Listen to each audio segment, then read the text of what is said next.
मैं छोटी सी थी, करीब 12 या 13 साल की उम्र थी, तभी मेरी शादी हुई। मेरी मम्मी पापा का बहुत गरीबी हालत था और उस समय ला के मेरी मम्मी पापा मेरे को शादी का जब बात चला तो मेरे को मालूम नहीं था कि शादी क्या चीज़ होती है। उस टाइम बच्ची को मैं पढ़ा नहीं पाया पूरा, इसलिए कि हमारी बहुत मजबूरी और हालात ख़राब थी, पैसे की कमी थी, घर द्वार भी सही नहीं था और एक ही मैं कमाने वाला था, मजदूरी करता था, कोई नौकरी और कोई पैसा नहीं था, जिसके कारण मैं अपनी बच्ची का शादी एक अच्छा खासा परिवार में किया। शादी होने के बाद वो बहुत मतलब मार पीट, शराब पी के गाली गलौज करना और हर चीज़ का दिक्कत करने के लिए ससुराल वाला भी बहुत काम उम करवाने लगे। अब बहुत दिक्कत हो गया, वहाँ ऐसा हालत हो गया कि अब हम बच नहीं पाएंगे। उसके ऊपर बहुत तरह का प्रताड़ना होने लगा, दहेज मांगना शुरू कर दिया, नहीं देने पर मारपीट, बहुत तरह का मुसीबत दिया और मैं अपने बच्ची को अपने घर ले आया, अपना घर में ही उसका परवरिश करना शुरू कर दिया। बाल विवाह हमारे देश में काफ़ी समय से है, तो ये काफ़ी पूरे समाज के लिए शर्म की बात है। इसके कई कारण हैं, जिसमें से मुख्यतः मैं मानता हूँ कि देहात क्षेत्रों में काफ़ी गरीबी है, अवेयरनेस की बहुत अधिक कमी है और तीसरा, लड़कियों को अक्सर जो है परिवार में, भारतीय परिवेश में बोझ माना जाता है। इन तीनों मुख्य कारणों से जो बाल विवाह की जो कुरीति है, इसको हम लोग पूरी तरह से वाइप आउट अभी तक नहीं कर पाए। अतः इस कुरीति से हम लोगों को सबको एक साथ एकजुट होकर इससे लड़ाई करना होगा। मैं नहीं चाहती हूँ कि जो मेरे साथ में हो, मेरी बेटी के साथ में हो।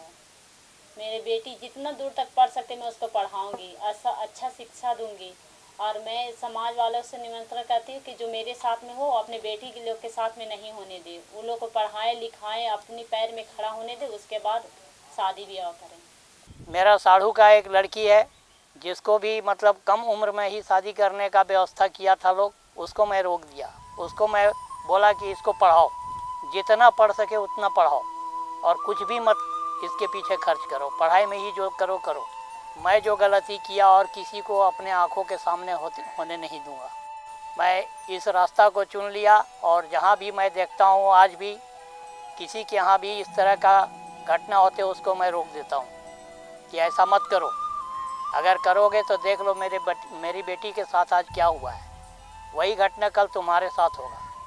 जो भी लोग इसको सुन रहे हैं उनसे ये अपील है, एज अ पुलिस ऑफिसर और as a citizen of this country, aware citizen of this country, कि आप लोग बच्चियों को बोझ नहीं समझें और हमारे पूरे समाज को आगे आना चाहिए बच्चियों को और बच्चों को इस तरह के क्राइम में धकेलने से पहले।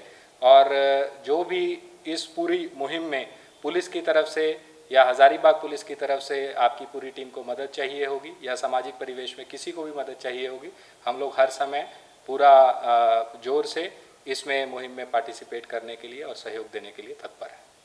और मैं बधाई देना चाहूँगा ब्रेक थ्रू संस्था को, जिसने इस सामाजिक परिवेश में काफ़ी सामाजिक कार्य कर रही है। मैं महिला मंडल सबसे जुड़ चुकी हूँ और मेरी बेटी 14 साल की है अभी, और मैं चाहती हूँ उसको जितना वो पढ़ सके मैं उसको पढ़ाऊँगी। और अभी शादी विवाह का कोई बात नहीं है। मैं भी चाहती कि मेरी बेटी का 21 या 22 साल में की उम्र में शादी, जो वो अपने पैर पे खड़ी हो सके, उसमें हर चीज़ का समझदारी हो, वो सब चीज़ संभालने लायक हो जाए, वो अपने पैर पे खड़ी हो, उसके बाद मैं अपनी बेटी की शादी करूँ। अभी मैं उसको पढ़ाऊँ।